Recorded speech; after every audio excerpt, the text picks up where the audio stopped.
So, Fabian, this episode is really 10 years in the making. And people might be thinking, what are you talking about 10 years in the making? But for me, I have been so looking forward to this because it's really like for me a reflection because you and I we met each other 10 years ago in Japan on an internship. Yep. And for me, this kind of professional, so you and I, people that probably came to Japan like between 2005 and 2010 are, in my opinion, some of the first professionals that are now coming through the Japanese labor force or Japanese companies, not only with Japanese language, but also with like probably have also studied abroad, have global minds. And now we're seeing these people in the workforce. And this is why I'm super excited to deep dive with you into what that looks like. So before we begin, thinking about that this episode's 10 years in the making, and I'm really sad for many people because lots of people who didn't come to Japan this year or last year in 2020 due to Corona won't get this opportunity. How do you feel about that? That the people that would have been talking 10 years from now in 2030 won't have it? Yeah, right. Yeah, it's really unfortunate because I've I speak to people, professionals in Japan, but also people outside of Japan. I'm getting contacted quite frequently, saying, "Hey, looking for a job in Japan," or can you help me? And all I can say right now is, well, unfortunately, No. I don't know of any company that's currently open to applicants from overseas. So it's Mhm. really It is super unfortunate. So, one thing that we want to dive deep down into companies and talent and everything that's going on there. So, people often ask me, that why are you so passionate about design thinking or why are you so passionate about innovation? And it's not really the case. For me, I'm passionate about people.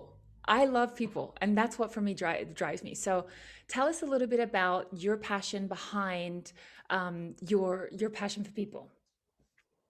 well. I love people. I have a huge passion for people. And I think I always wanted to help people and connect people. So when I came to Hmm. Japan as a student, originally I was participating in a basically roundtable, monthly roundtable, which was targeting mostly Germans, people that were doing internships here, and well, Japanese that were interested in Hmm. Germany. And when I came back in 2010, then after graduating, I started leading that roundtable, and we grew it from around 10 people a month to over 60. Hmm. It was always about connecting people and saying, hey, look, you guys have the same interest. You guys should get to know each other and hang out. So yeah, that passion is with me for a long time now. Hmm. And if we think about now, like obviously during this kind of time of Corona, Mm. tell me a little bit about because your real role is in helping and supporting companies really attract, retain, and leverage really the best kind of talent. What what are you kind of hearing now or kind of like since post Corona?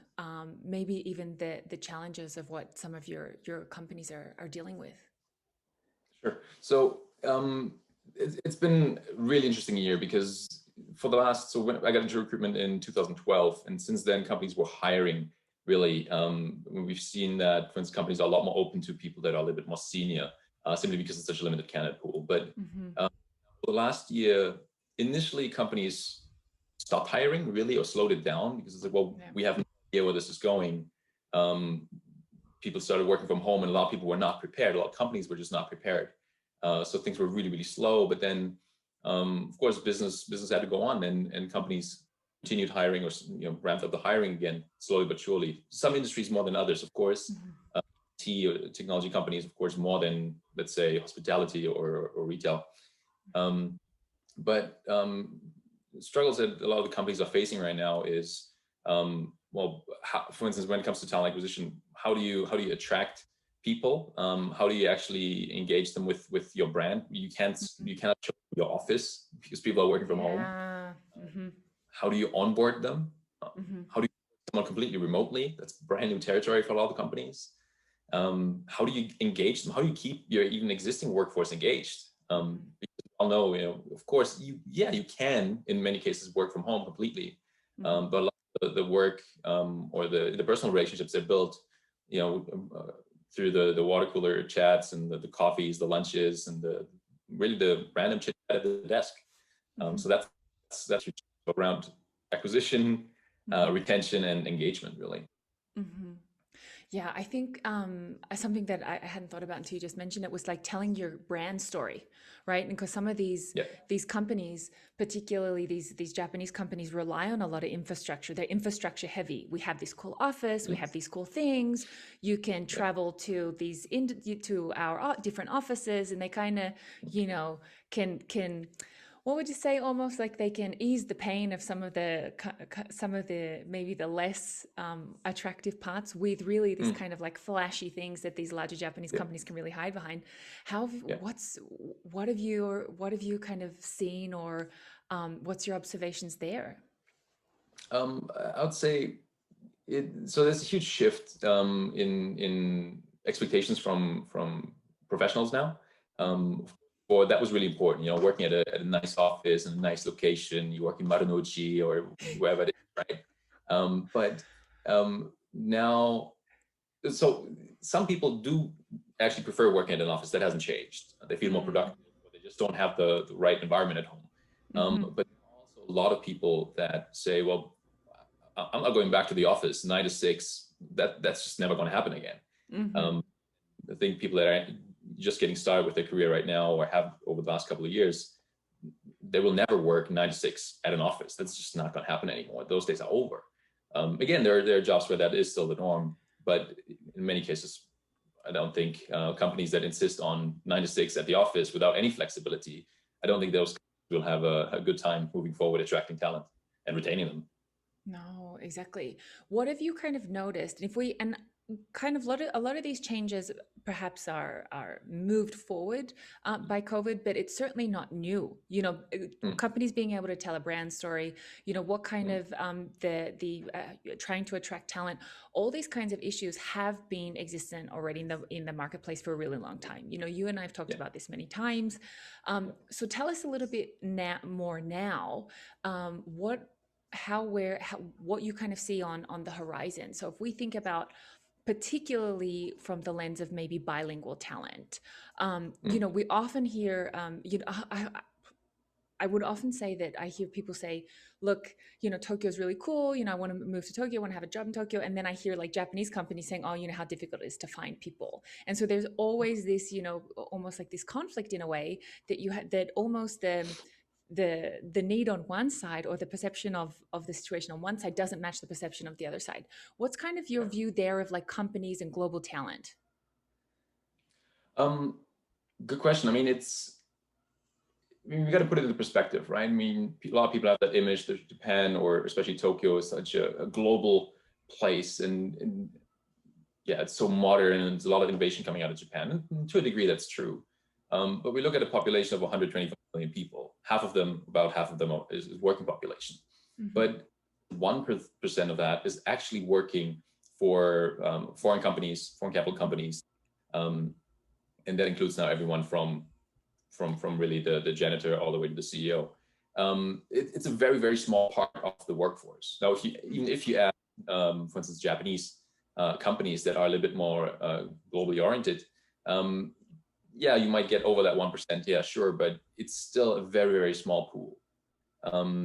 And what we see is that for the majority of roles within, even in companies that are international, like all the big brands that the international companies, still require Japanese.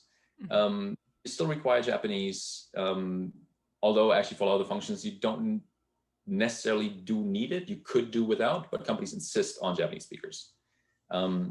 Now, the only exception, I would say, is in the IT space, where really the technical skills are a lot more important than the language skills. Programming languages, they become a language in itself, right? Sure. And that's also an area where there's just the local talent pool is just too limited. I meet people every day and I talk to people every day. There are not that many Japanese who studied, for instance, computer science or IT. And if you then look at the people that studied IT and speak English, that pool is even more limited. But a lot of technology is spread through the internet, and it's spread in English. And if you cannot access those resources, you're always one step behind. You'll never have access to the latest technology, which is the reason all the companies in Japan say, well, let's be more international. Let's speak English internally. And let's be open to foreign talent, because we want the best talent in the market. We want access to the latest technology, and not just limit ourselves to people who speak Japanese. Yeah, and one of the things that you mentioned that I think is really relevant is that that we're starting to now enter into the world of diversity, right? We're starting to get into doing things differently, and diversity is not simply the idea of male female or like age, but it actually is really quite complex. And if we think about from a Japanese company perspective, you've been quoted as saying that it's not like you've got to look beyond simply foreigners speaking Japanese to mean diversity.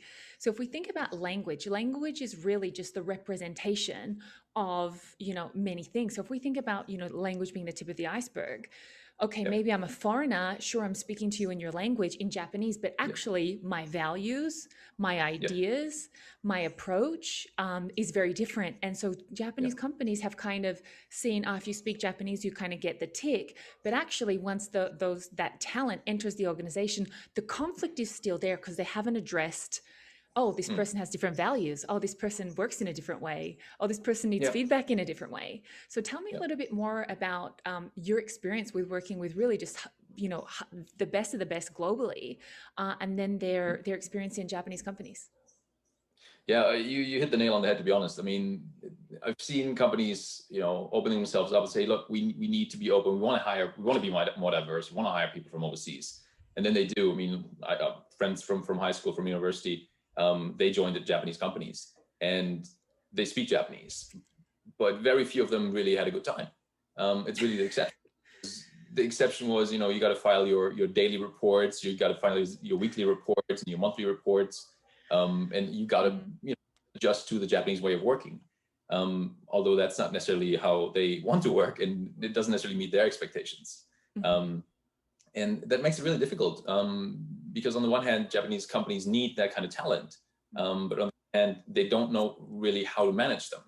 I also know of a company that hired foreigners initially, but then decide, oh no, we'll move back to hiring only Japanese because our managers cannot manage the foreigners. Well, that doesn't really solve the problem. I mean, the reason up to hiring foreigners was because there was no local talent.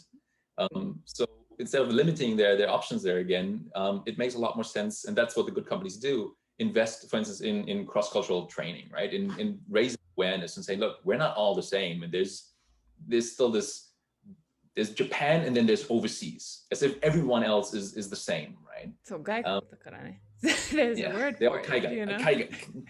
ここは日本だから、そこは海外. That's all different, right? Yeah. But that's obviously not the case, right? And yeah, of course, people say, oh, Japanese and it's such a homogenous country. Yes, but people from Tokyo are very different from people from Osaka, different from Kyushu, for instance, or Okinawa, right? Even in Japan, there are cultural differences. And instead of saying, oh, we're so different and Japanese people cannot learn English and foreigners can't learn Japanese, it makes sense to really invest in cross-cultural training to train the people, because, and that's not only for the managers, but because it helps with motivation, with engagement. You're able to engage with your team members a lot better. So you have more motivated people that obviously deliver better results. It goes beyond that, because it's a shrinking market in Japan in many areas, right? And yes, of course, one area that's booming is everything that's targeting an older population. But companies are, for instance, expanding overseas because it's a local shrinking local market. Well, now all of a sudden you're dealing with foreign customers, you're dealing with foreign suppliers, and they go about business differently. And you better know how to deal with them if you really want to excel. And that's where companies struggle the most. You mentioned about engagement. Talk to us more about an engagement strategy for a company that's that's either acquired foreign talent, or maybe even a company that has Japanese talent, just a company that's really that has a diverse talent pool. Let's talk a little bit more about engagement. You came into really the people business in in 2012. We're now 2021.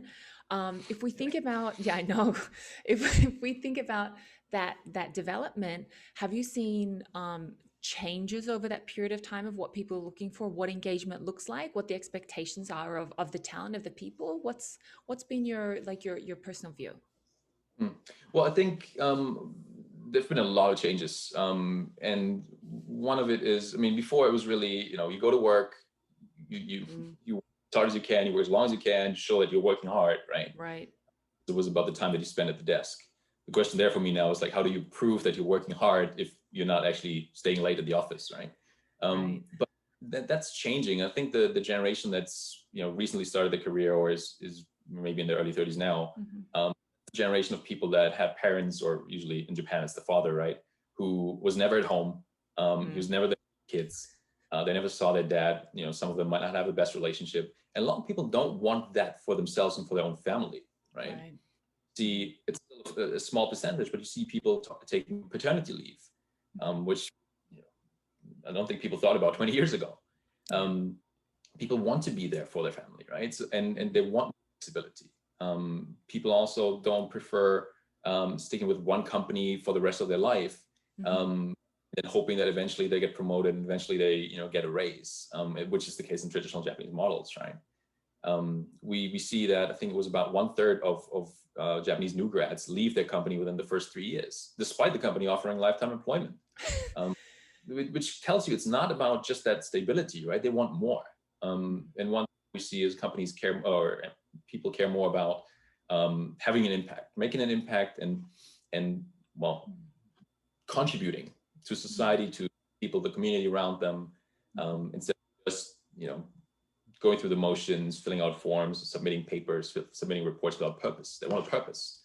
Mm. Um, Companies that are doing really well with engagement are the ones that address those points. Flexible work arrangements, which is more a logistical challenge for some companies, but also give people a meaning, address things like, what's the why? Why do we do what we do? What right? The Mhm. Simon Sinek. That's been a big topic Right. of the last years. And generally there is a shift. There's a shift towards more employee experience, employee engagement. There's a topic that we didn't hear 5 or 10 years ago. Customer experience is another big one that we hear, but Mhm. yeah, still in its infancy, I would say, in Japan. Yeah, absolutely. Actually, we had Ryan Hart, who leads the Experience Center for PricewaterhouseCoopers, on the podcast a couple of weeks ago, and he said that he specializes in customer service. And he said, if you want to improve your customer experience, improve your employee experience. Yeah. And this is something that, what you said 5, 10 years ago, I'm like 3 years ago. I think we've been talking about it, you know? Yeah, and I think it was Richard Branson, right, who said like, not the customer is king, or do everything you please your customer. It's about please, or taking care of your employees, because they will ultimately take care of your customers, Mm-hmm. which I. But another shift there is one area that's still in its infancy in Japan is business partnering, right? So Mm-hmm. when you look, for instance, at traditional back office functions, accounting included, and HR included, a lot of that is very it's more administrative, Mm-hmm. right? It's about, okay, how can we help you? How can we help the business side to be better, get better talent? How can we sell the company's vision, mission, what we do, Mm-hmm. who we are as a brand, by liaising with marketing, for instance? You don't really see that. You see more, okay, oh, you want to change your address? Fill out this form. Oh yeah, you log a ticket here, right? It's very it's there's no thinking about what the people on the business side, or actually everyone, they are customers internally. They are our customers. Mm-hmm. That is still not really there, from what I see across the board. Absolutely. I'm going to tell you a story, and I would love to hear your view on it. Recently, in about 2019, 2018, I was working with a very large Japanese company, and we were kind of doing some innovation workshops to kind of turn some of their processes around. And we started talking, and then one of the managers, very very senior managers, said to me, "Have you ever worked in Japan previously?" And I said, "Yeah, actually, I was an intern, and I was like 22, and I was working in HR." And he said, "HR?" I said, "Yeah." And he said, "Well, why would they ever put you in HR at 22? What do you know? You're 22." And the idea was behind this, the idea was that HR is not necessarily, and I'm thinking, well, I have a background in international business.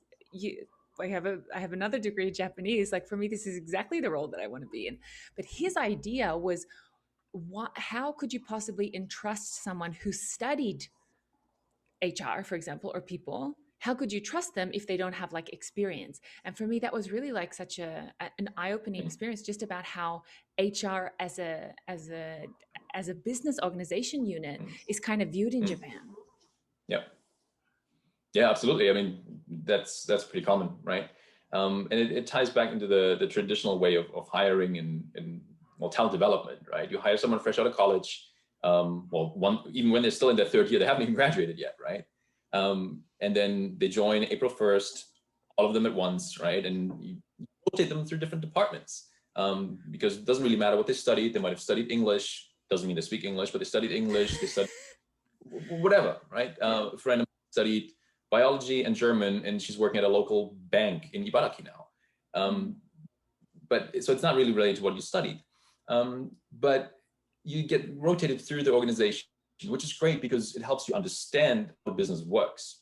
It helps you a network, right? You have people in other departments, and having that relationship, that personal relationship with the person in the accounting department, with the person in the marketing department is really important, especially in a Japanese organization. But what it doesn't allow you to do is actually have someone who's really specialized. And in a fast-paced world that we're in now, you need specialized skills and knowledge and experience. You can't just have someone that executes things based on a manual that someone 10 years ago created. It's just, it doesn't work anymore, right? And that's when you look at the way, for instance, HR is run in many cases, or even other functions. Another friend of mine also studied German and politics, I would say. And he's now working at a major Japanese conglomerate in IT. He's not an expert, and his manager is not an expert in IT either. He didn't study IT, but they're responsible for the whole infrastructure for the whole conglomerate. And you wonder why Japan is behind in some areas, such as digital transformation. I said, well, I'm not surprised. That's another reason why they need more specialists. And that's why you see that shift, right? We're moving away from the bulk hiring, where they announced that they get rid of that. The Keidanren, and even the head of, or the president of Toyota said, even lifetime employment, it's really difficult to sustain. And there was a huge hit, of course, for Japan. Like, I thought that's what we're all about. Still 50% are apparently still in lifetime employment. But yeah, we see a massive shift there from, hiring people to completely green, fresh out of college, and then training them over years and years and years, where if it's not a fast-paced environment, you can afford that. You can train them long term and they stay with you forever. That's no problem. But it doesn't work anymore. No. You mentioned about digital transformation. Let's jump into digital transformation for a bit. So digital transformation has been on the tips of everyone's tongues for 10 years now. Everyone knows that we need to be doing something. But let's talk about the relationship between digital transformation and people. So when a couple of episodes back, we dived into digital transformation from a Japanese perspective, and we kind of went through the 3 Ps, which is people, platform, and process. And often people think about, when it comes to digital transformation, they go straight to the technology, but actually we really need to begin with the people. Let's talk a little bit about how people can drive digital transformation and are not simply being like an AI solution. Yeah, good point. I mean, I say, of course, you need to have the right technology, the right processes to actually, go digital and move things forward. But where a lot of things fail is the people don't accept it, actually, right? In Japan, just like in other countries, maybe more in Japan, people are very reluctant to change, right? People do not want to change. And we saw it, for instance, last year, where all of a sudden everyone had to work from home. And that means you have to change your way of working. And there might have been a few other things where companies could have changed the way they do things. That'd be issuing contracts, for instance, or whatever that usually requires, for instance, the traditional hanko. And in many cases, people were rejecting it because as much as they understand that they had to change, they were desperately trying to hold on to what they know, what they're comfortable with, while everything around them was changing, right? People didn't really want to make that leap and say, okay, I get it, I got to change. And we always forget, people aren't necessarily that tech savvy. They're not that good. I'm always biased, but yeah, people aren't that good, even with basic things like Excel or just using Outlook or you name it, right? And then of a sudden try to provide them something that's a lot more advanced that actually does make their life a lot easier. But without them actually, being accepting of it, it's not going to be implemented the way it could be. And that's the biggest hurdle right now. So if we think about hurdles, let's zoom out a little bit. And I want you to talk to me a little bit about what you think is great about Japanese companies. So for example, there's a reason that you and I have decided that Japan is our professional playground. This is kind of where we've committed our professional lives to. Tell me a little bit about what you think Japanese companies could have that they're either not leveraging, or you think that that might really be just like underutilized resources that you're like, Japan, if you just did this and this and this would be amazing. So while for instance, millennials don't like lifetime employment, really from new grad all the way to retirement, Right. people still want stability when it comes to employment, right? And I think that is a really real strength. And when you, for instance, compare the US and Japan, I mean, the unemployment in the US last year, they were insane. I was checking the numbers every week. I couldn't believe it, really. In Japan, you look at the numbers, like, wait, are we in a global pandemic? Because it doesn't in the numbers at all. Of course, there might be a time lag, but still, we had something like close to 800 bankruptcies related to COVID so far. 800. I was expecting a lot more because we're missing 30 million tourists. Yes, exactly. And all the businesses around it, and all the the hospitality, all the restaurants, all the retail depend on it. But it just didn't happen, which is really a strength because people want that stability. And look, this is a crisis. We'll get through this together. I think that is definitely a strength for Japan. And the other thing that actually allowed them to do that is, and that's usually where they get criticized from international investors, they sit on a lot of cash. Japanese companies are very, very cash rich. Exactly what allowed them to get through the crisis, right? Well, you need cash. And that was really, really helpful. I think those are really important aspects. Japan, again, it's fascinating when it comes to technology, because in some areas they are really advanced, right? And it could be everything from, that robot that you see at a SoftBank store. It could be the amazing toilet seats that you find even at a train station here. Then at the same time, we still use fax machines, right? Oh gosh, yeah. There's this massive divide. But I think if Japan would lean a bit more into that and embrace technology in that sense more, and give up on old technology. So what you see in Japan is they always cater to the basically the weakest link or the runner in the group, right? While, for instance, in Germany, you would say, well, the average person will understand this. We can assume that the average person has an email address. Japan's like, well, but there might be that one person who doesn't. Right. Then you cater around that, and you address, you work up a solution for that particular person. And that's really holding everything back. You still see sometimes, online forums where you still have to put a mobile email address from the good old, i.softbank.jp. That is old. That is old technology. But because they don't put it up, it's still out there, and they're so reluctant to let it go, and that's holding them back overall, I think. Do you think that change or do you think that is maybe a cultural issue, or do you think it's more generational? Because we're now seeing people that have spent a decade abroad. Maybe they were studying, maybe they were working, and they came, they've come back to Japan and they're finding their way again. Do you think that these kind of technological gaps, would you say that they're more cultural, like Nihon dakara, like it's Japan because, or do you think maybe it's more a generational thing? Because what we do see is Japan has generally like an older workforce. What's your view there? I think it will change. I mean, even if it's cultural, culture evolves too. I mean, it's not stagnant, right? So now with more and more people having exposure to most people speaking English, more people going overseas, people having access to even things like Netflix, really that make US culture or European culture a lot more accessible, right? Also then automatically imports that kind of culture, and so new ideas spread and people get a lot more aware. You could say that, for instance, gender equality is not necessarily something that was driven from within Japan, but it was coming from other countries. People saying, "Hey, wait, you see people that studied overseas, especially women that studied overseas, coming back to Japan." Well, compared to where I was for the last couple of years, when it's the US or in Europe somewhere, Japan is still behind there. And then of course that becomes a voice, right? They share that with their friends. That's where a lot of that's coming from. If in the days when Japan was really completely cut off from the rest of the world, it would develop very different, honestly. Right.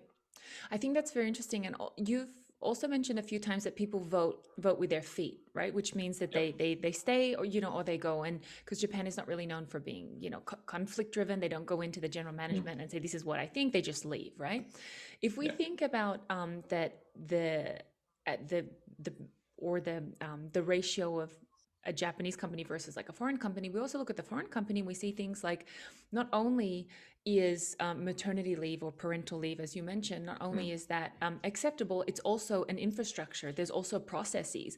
Whereas maybe you might find a Japanese company that supports, maternity leave or parental leave, but maybe it's really just like, you just get the time off, you get a hanko and that's okay. But you might have like more of a foreign company that has the processes behind that. How do you see maybe the role of foreign firms driving that kind of social change through? Maybe it's the maturity in their processes, could be. How do you see that kind of exchange between foreign companies and Japanese companies in terms of maturing the market for an attractive place to work for people? Yeah, I think they are definitely another way for those foreign ideas to spread in Japan. Absolutely, because again, it's not necessarily driven by Japanese companies, but it is those foreign firms. You also see that now that basically a whole generation of professionals, now that they're in the late stages of their career, or the end of their first career, they've been through a lot of the gaishikei companies, the foreign companies. And you have companies like Lixil that then all of a sudden say, hey, look, we want to be more international. We want to understand how the firms operate, and then actually hire people that have exposure and have worked for companies like GE or other firms, and really acknowledge that experience into the company and share that and really turn around the business. But it takes time. So I wouldn't expect those big companies to change overnight. I think it was one of the bigger trading firms that said, look, we actually want to have more women in managers' position. That means we have to put them on a manager's path instead of the typical, mama path, because they'll just, get pregnant and then leave the company, because that is still, it's the stigma, it's the assumption. It's the stigma, it's the assumption. But because there is no career path prepared for women, of course, they're like, well, if there's no career path for me, then I will become, a housewife. And then the say, see, told you, women just want to be housewives, right? But that's not. But really now the you case. have to, exactly, that is not the case. It's, I would say, socially, Japanese women in Japan are not as career oriented as you see in other parts of the world, and that is without judgment, right? It's like, well, that's just the case. It's quite easy for instance, from a US standpoint or German standpoint, to look down on Japan and say, oh, they're so behind. But I don't think any judgment is necessary. It's just like, it is different. And as long as the people are okay with that, and where they're not okay with it, well, things are changing slowly, but they are changing. When we talk about things changing, let me ask you something that's based purely on analogical data. I don't have any statistics to back this up, but I've seen that lots of Japanese people kind of they pivot towards like foreign firms because of the things we talked about, a little bit more flexibility, and also a bit more like individualism. Like, for example, I remember, we trained 2,000 people, 2,000 consultants, and some of the data that came out of that was that the worst time in someone's career for a Japanese person is if they either felt alone, so they either were physically alone, i.e. I was on a one-person job, or they felt alone, i.e. I was in a team where I didn't feel like I fit in. Like, was always consistently the lowest point on their career journey, always. So what I have kind of started to see is, you see these Japanese people, kind of Japanese workforce moving towards foreign companies. You see foreign companies coming to Japan, and then you start to see a mix of culture.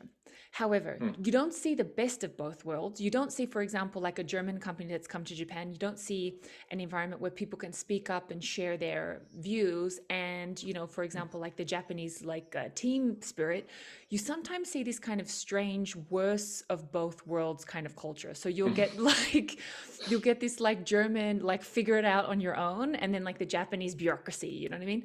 And so Yep. I've seen sometimes that the foreign companies haven't been able to leverage like to cherry pick culture when really they could. Have you seen that as well, or what's your views there? Absolutely. I mean, I remember there's a company they implemented, that was over 10 years ago, they implemented flex time. Yeah. Work. They wanted to provide flexibility to the workforce, and no one left. No one Why? wanted to be the, or no one came late, and no one left early because no one else was, right? Okay. And in a culture that's very group oriented, you just look around and see what the other people do. If the other people don't take time off, or they come late or leave early, you're not going to do it either, because you don't want to look, you're the one who's slacking, right? But again, I think it goes back to the lack of or cultural awareness in general, right? And what I've done with teams myself, and what I recommend to a lot of people that I work with, is you got to talk about these things. You got to talk about the differences in culture. You got to address them, and it's not again about judging them. It's just, this is how you operate. This is how I operate. This is what I'm used to. These are my expectations. What are your expectations, and how do we meet in the middle? You see it really often, and that's where a lot of companies make the mistake. You see them, hiring Japanese people who speak English, assuming, again, like you mentioned earlier, the other way around, assuming that they Culturally, they're a cultural fit as well. as someone from the US or Australia, right? That's not the case. They might speak the language, but that doesn't mean that their values are similar. Still think completely in Japanese, they might still behave and have 1% Japanese values. And it's important to raise that and just speak about it. And the challenge is, in Japan, it's a high context culture, right? A lot of things remain unsaid. You don't talk about it. You don't speak. You don't speak explicitly. You just expect the other person. They'll read between the lines. They'll get it.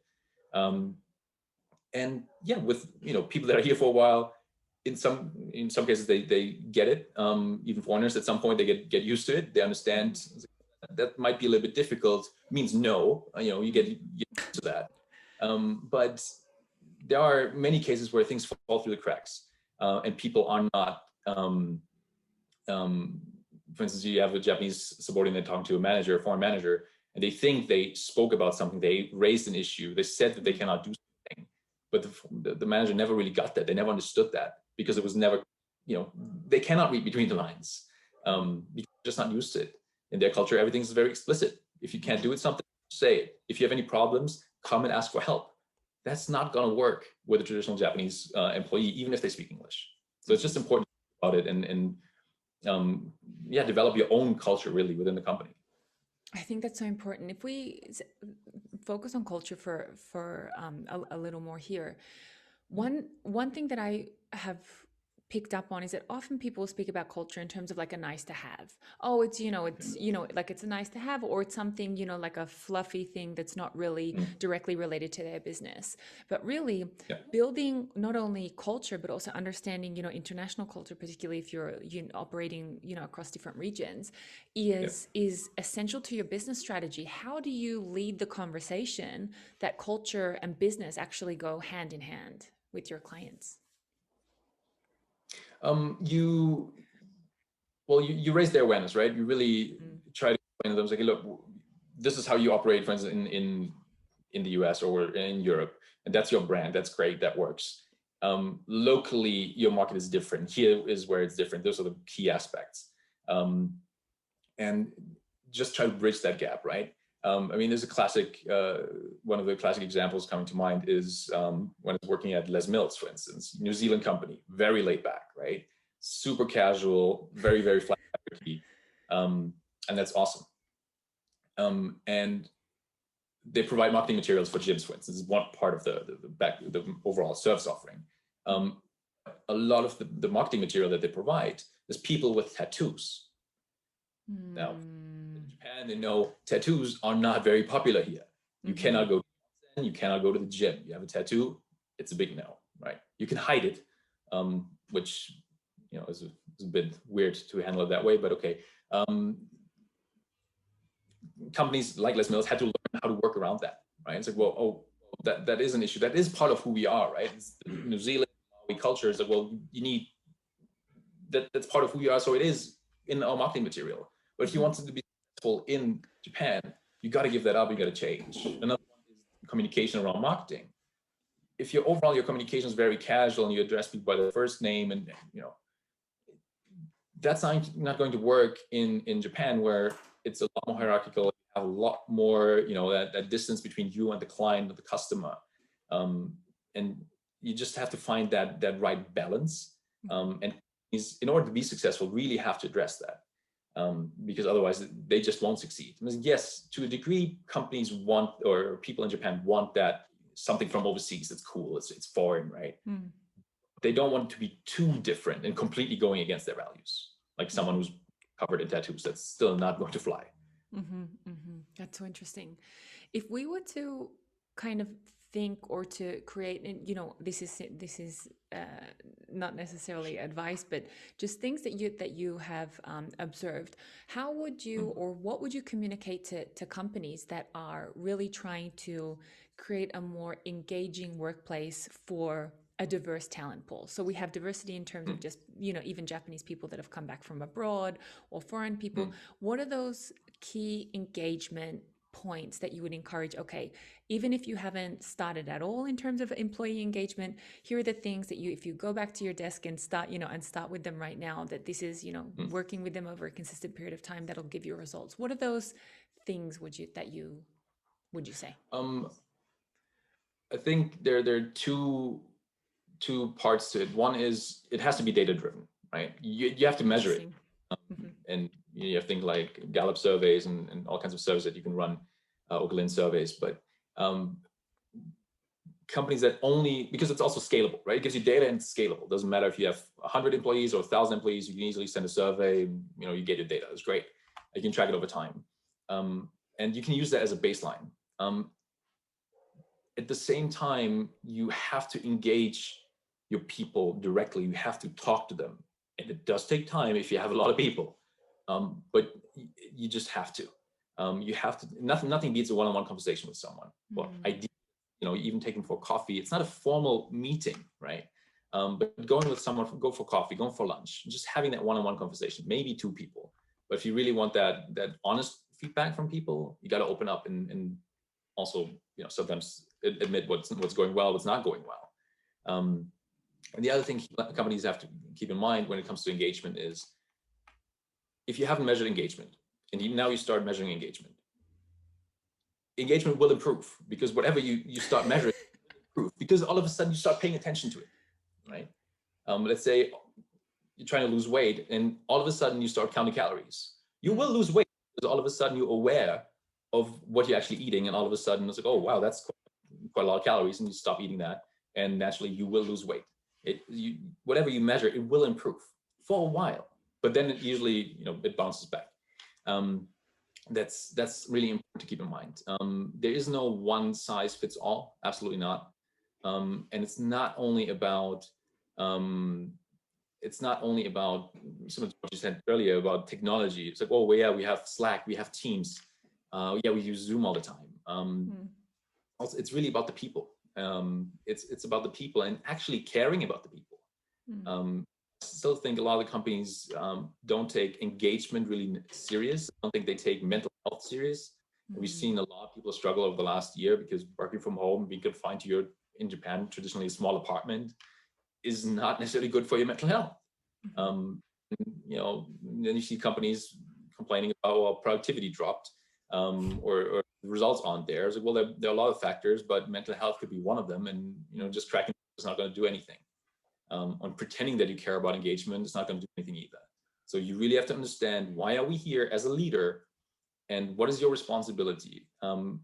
It's about servant leadership. It's about you serving the people, well, in an org chart under you, right? It's about helping them be better and make sure that they have the right tools and the right equipment, but also that they're taken care of, and they know what they got to do. They know why they're doing it, and you are there to take care of them. that is really important. And then engagement numbers will improve and everything's going to be all right. But it's an evolving process. Mhm.